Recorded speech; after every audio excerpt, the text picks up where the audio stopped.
Welcome to Spur of the Moment. I'm Mandy. And I'm Levi. And we're glad you're here with us today. And we are actually just going to kind of take a few minutes and go over some stuff kind of as like a first 8 months on the road review. Yep. Happy New Year to everybody. New Year. I'm so glad you're taking the time to watch us today. And we appreciate all those of you who have stuck with us this first 8 months as we have been...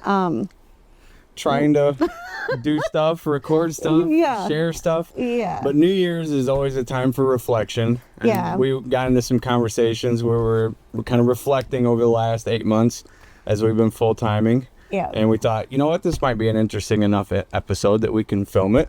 Yeah. So, I mean, it doesn't require a whole lot of action. Nope. We just get to sit here and chit-chat, which... It'll be a lot of cuts, I'm Levi sure. loves talking, by the way. He loves talking about feelings and all the stuff that goes... This was his idea, by the way, just so you know. Well, you know, it's winter, and the traveling has slowed down. So, you know, it's given us time to do a lot more talking and reflecting on what we're doing instead of just go, go, go. So we figured we would...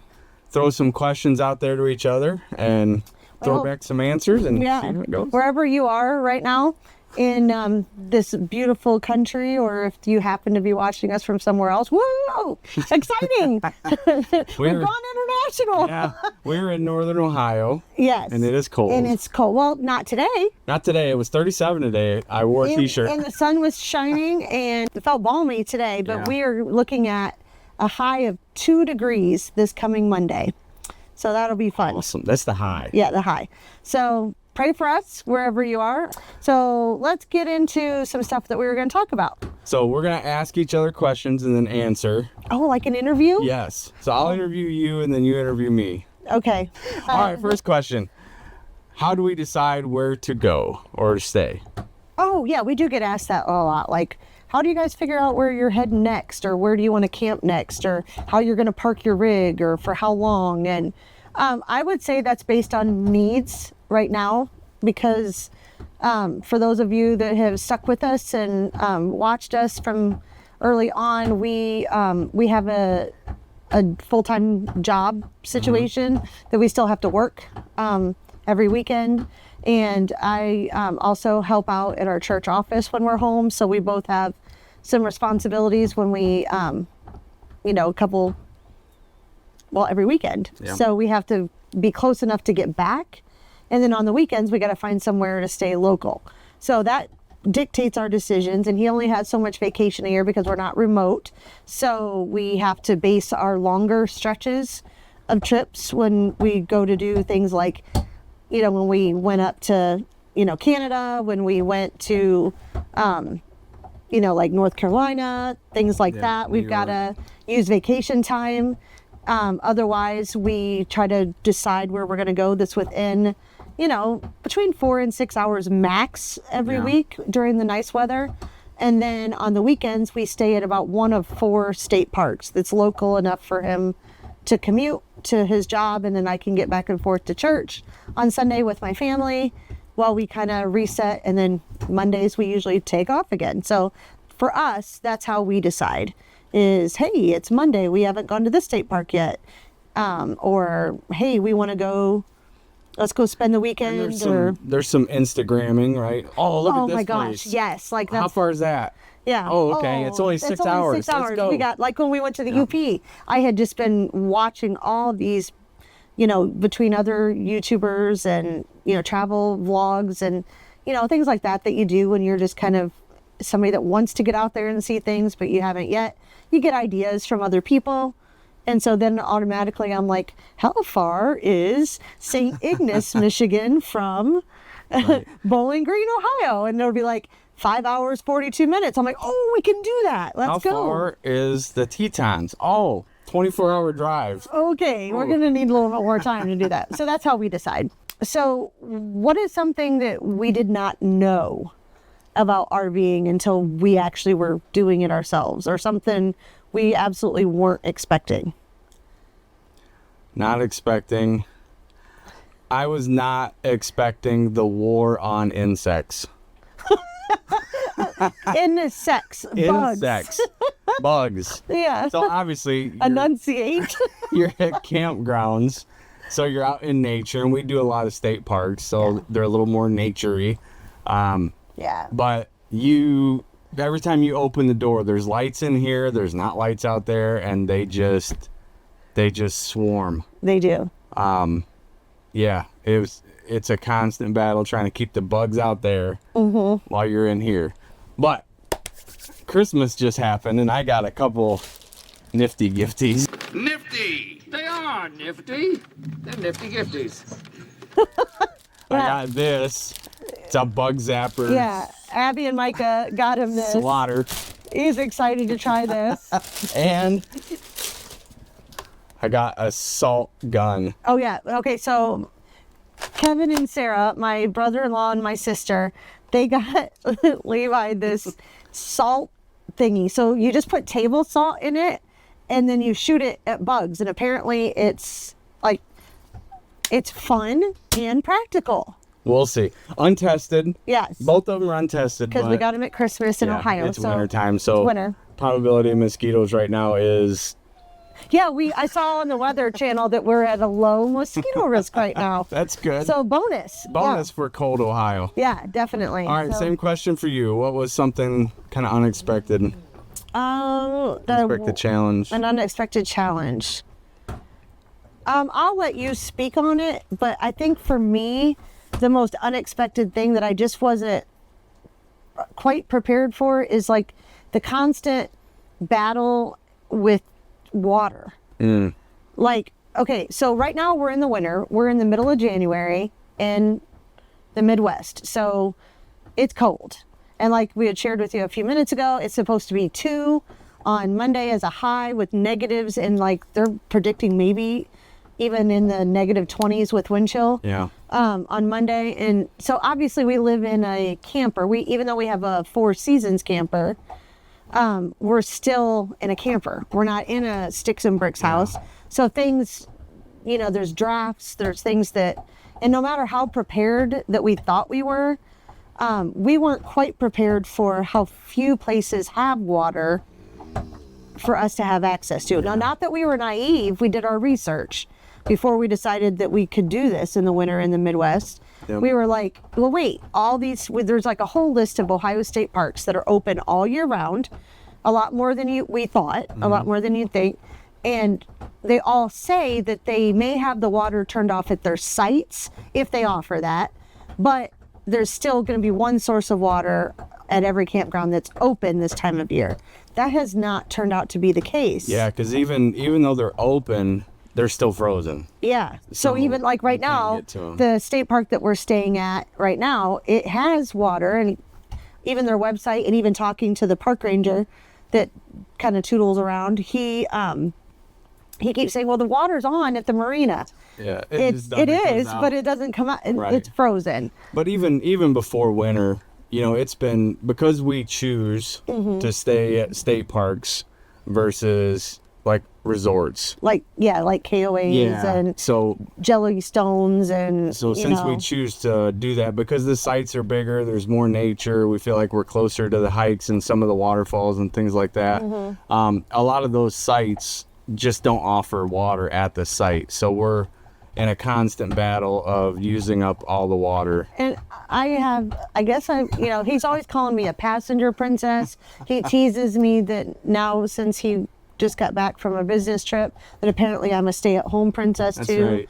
But apparently I'm a water princess, and I never realized it. So I just want to, all honor is due to those that rough it and rough it well. I don't. I like to take showers. I like to brush my teeth. I like to do dishes. I like water. hygiene. We like water. We like water, and our dogs really like water. Yeah, they do. And so that's been something I just wasn't quite. And also, the other thing I wasn't expecting is how few big truck stops and things like that in our area don't have water. Like we really even thought the Loves and the travel plazas. They have the RV. They'll even have a dump station, but no water. Yeah. And we found all summer that most of them, we had access to water at those. but they're turned off for this time of year. Yeah. And so it's been challenging. It has been. We have a bunch of gallon jugs of water stored around for emergencies. But yeah, we've found some places that we can get water. So we have a bladder. So we fill the bladder, fill the camper. But yeah, it's a multiple times a week thing. Yeah. And then same with now that winter's rolling around, propane. We went all summer and barely refilled propane at all. Maybe twice. Yeah, now it's almost a weekly thing. Yeah. So just utilities. All the campgrounds we're staying at now have power. Yeah, so we're hooked up to electric. We're good there. But yeah. Well, that leads into another question. What about cost? Is it cheaper living in a camper versus a sticks and bricks? Drum roll. It depends on how you want to how you want to live. Yep. It's no different than anything else as far as, if you're somebody that's more frugal, you can live pretty cheaply in a camper. Yep. If you're somebody that's a little bit more, luxury oriented, it can cost you whatever, obviously we're more state park people like we've shared. And so at $24 a night, we're spending less a month on lodging than we were on our mortgage. Yeah, hands down. And utilities, because you typically don't pay for water, you don't pay for electricity. It's like included in the kit. Pay for propane, but we barely use any until it got cold. Right. Yeah. What is your favorite RV upgrade? Favorite RV upgrade for me, because I'm the one doing the driving. I would have to say. Was that a snarky? Yes, Passenger Princess. So 2 things. Video is upcoming, but I put on airbags for stability in the rear end, and I put on a trailer brake controller. Those 2 things make towing night and day easier. So that's easy for me. Number 1 upgrade. What about you? Number 1 RV upgrade that we've made? Yep. Hands down has to be our mattress. Yeah.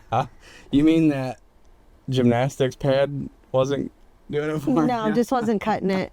We love our mattress. Yeah. It's so nice. And it just really makes it feel like we're home. To have that thicker, we went through Brooklyn Bedding and did the RVmattress.com. Yep. Kind of. We saw it on all the YouTube channels. Oh, I know. Everybody was doing it. Yeah, so we did it. But it was good advice that we got from a lot of other channels and thought, hey, if they're bragging about it this much, it must really make a difference. No more mattress toppers. Let's go all in. And so we did. Yep. And it's been a game changer. Yeah, for sure. Such a blessing to have. We're not sponsored. No, we're not.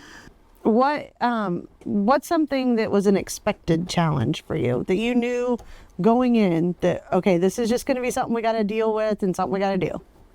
Yeah, because we had unexpected challenges, and then there were challenges we knew were going to be challenges. Yeah.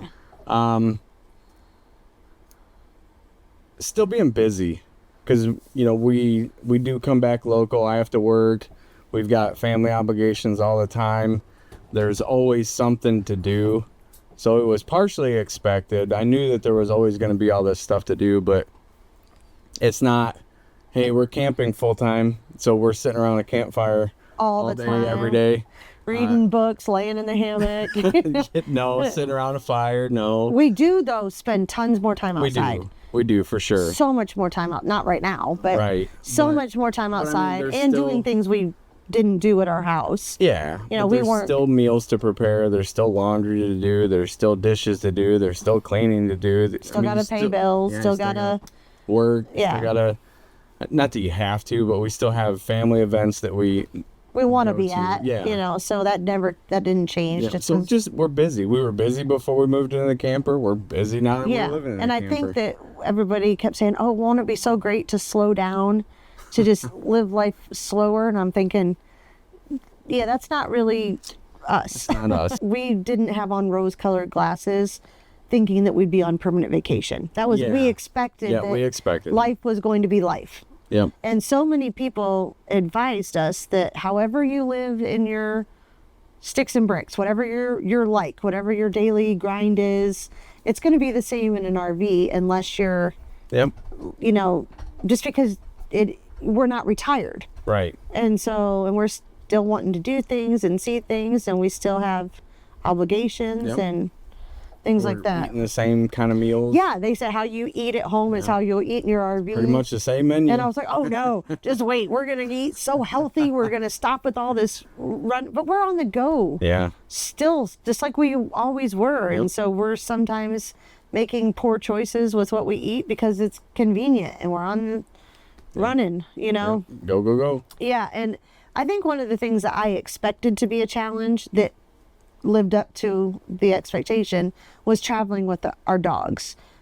We have, you know, you've seen Kylo and Ray. Hopefully you've tuned in before and seen them on our channel. And we got 200+ pound monkeys that go around with us everywhere. Yep. They are our babies and we love them to pieces, but they're a challenge.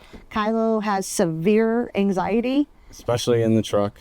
Right. But that was like that before. He had anxiety at home. So it wasn't like he has separation anxiety is I guess what I'm getting at. Yeah. So he doesn't do well when, you know, he's not on your he's lap. not on your, he wants to be with us 24/7 attached. And so, and then just they're big and we've got and their hair kennels gets and their everywhere. hair is everywhere. And it's obnoxious. And they bark. They bark and they're, you know, still like we could only be gone so long from the rig because, okay, we left at noon. The dogs it's now 7. We got to get back. The dogs have been locked up way too long. Let's hurry. So that was something we expected to be difficult. Yeah. And it is. It is. And we don't want to sit here and pretend that, Right. but I wouldn't have it any other way because it was when you have responsibilities with pets and it's sticks and bricks. Yep. It's not going to change just because you're out on the road in an RV. There's still, and are they worth it? Absolutely. Yep. Wouldn't for change sure. it. We love them to pieces. They're a blast to have, and they're getting more exercise and fresh air in the warmer months than they did at our old place. So So my that's good. turn. Oh, So yeah. After 8 months, knowing what you know now, if you'd have known it 8 months ago, would you still make the decision to go into the camper full time? Yes. Why? Okay, so I don't want to get too wordy, but okay, so if you look at our lives before we chose to do this full time, we maybe took one vacation a year. Yeah. And I don't mean that we didn't take vacation days, like take a weekend off to Right. go to a family reunion or, you know, we want to go do this. Let's go can you take a day off? Yeah, I'll take a day off and we'll be. But I mean like that vacation, like that big, we're going to go see this, you know, epic place and we're going to take, you know, 7 to 10 days to go on a great vacation. We maybe did that once a year. Yeah, maybe. Maybe. And a lot of that was because we were so committed to other things that we didn't want to be gone or finances. Yeah. I mean, let's be real. We don't want to sugarcoat anything. We're not independently wealthy. And we don't, you know, we're not retired. We're not, Right. you know, living off a great pension or just working anything we've built slubs. up. We're just Trying to do we're what we just can do. middle class losers. No, just kidding. We're Doing what very we can blessed, do. but like we're not independently wealthy. Yeah. So we were living for that one vacation a year, one time a year that we got to just go as a family somewhere, you know, go to Florida before we moved there, come back to Ohio when we lived in Florida. And now if we look at the 8 months that we have been full time, the amount of things that we have done in that 8 month time have just been, I'm just, every time we review it, Yeah. I'm just blown away by the things that we have done in we 8 did months. Niagara Falls. We did Letchworth State Park up in upstate New York or Finger Lakes area. Amish country. We did the UP. Yeah, went up to the UP, Mackinac Island. We've gone to Lake Michigan on the other side, Grand Haven and Muskegon. Yep. We've been to Rockford multiple times. Yep, through Chicago. To see my parents, and then through Chicago. We have been all over Ohio. I mean, seen places in Ohio we never even explored before. We have gone to, right before we went full time, we went to West Virginia and did New River Gorge, did Shenandoah State Park. We did Washington, D.C. North Carolina. We did Washington, D.C. for the cherry blossoms in full bloom. Yeah. And all that has taken place in this amazing time frame, not to mention the little things that we have stumbled across, that we have been like, oh, we were just staying at this state park just because we'd never gone to that state park, and found out that, hey, they've got a nice waterfall here. yeah, oh my gosh, did you know this was here? Yep. Stumbled across these amazing places to eat, met people we never would have met. Yep. Like, it's just been the 8 months in review is just, if we were still maintaining a mortgage and the responsibilities of that, and Never been able to do it. no, it would have never happened. I can't come up with a better answer than that. Oh, One of the things that Mandy says a lot is experiences over stuff. She says things, I say stuff. But experiences over stuff. Yeah, we don't have a house. We've got a camper. We don't have land that we're on right now. But this lifestyle is affording us a lot of experiences that we'd have never had. Yeah. So I guess in conclusion, if you're watching this video because you're thinking about moving into a camper full time, hopefully that you absorb as much information as you can from the vast array of YouTubers out there. Yeah, just to take a second and think, I mean, not that they'll probably ever watch our little Podunky channel, but if they ever happened to stumble upon it, those channels that inspired us, get on those. YouTube is full of resources for you to glean from. So we haven't really covered everything. No. There's so many questions that I'm sure that people have, but one of the things that Levi will tell you is this is definitely not for everybody. I mean, it does require work. Yeah, it's a lot of work. I mean, hitching up, tearing down, setting up camp, things like that. It is a lot of work, but you do get in a rhythm. Obviously it's going to depend greatly on what kind of rig you have. If you're in a Class A or a towable, like we have a travel trailer or a fifth wheel, they all have different pluses and minuses. But you do get in a rhythm, but it's not easy or fast, so it does. We're a lot more streamlined. Yeah, now sure. Than we were when we first started. Yep. I mean, I can pull into a campsite and be completely set up with mats and awning and everything set out in half hour, 45 minutes, and be ready to go. But again, if you're moving every couple days, that's going to get a lot more fatiguing. Yeah. If you're staying right now, it's winter for us, so we've been staying places longer. Yep. And so it's kind of been a lot less fatiguing. We don't have all our stuff outside. Yeah, because it's winter. There's snow all over the ground. We're not sitting out in lawn chairs. Right. All that's in the storage unit right now. Yep. And I will say that it's just, if you are somebody that is a big clutter collector, that's not going to, you'd think, well, I'll just get a smaller space and then I won't have clutter anymore. It's not about the space that you live in. It's about the personality you have. And if that's something you're prone to, unless you have like a whole personality over it all, you're still going to be that person that buys things you don't need, and you just have less space to put them. So it's either, if I'm going to keep, or you just living under piles, and then you arrive somewhere and things are all over the floor and you go, well, that's why we shouldn't have all this stuff, because not everything has a place now. It's not magic. It's not. Moving into a camper does not magic. It doesn't fix you. And we're speaking from personal experience. Right. Levi is a hoarder when it comes to certain things that have to do with tools and gadgets and things like that. And I'm a hoarder when it comes to shoes. Yes. Or coffee cup. Yeah. Yeah. What is with me in cups? Why? I don't know. But we got. And so I'm always purging cups and going, okay, well. Don't need that one. Yeah. No more room. I know, like tumblers, and I got a new one today, actually. Time to get rid of one. I tried to do that, but So it's just hopefully everybody out there, we provided some sort of value for your time. So if you are thinking about this, think long and hard. And if you found this video useful, helpful, hopefully you did.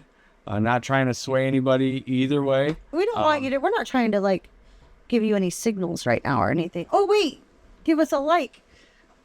Throw a subscription at it if you find it value added. Yeah. We got this for Christmas. Isn't it cute? And go back and watch some of our older videos, and you can kind of see the progression. And throw us some comments. We love them. We love the comments. They're so fun.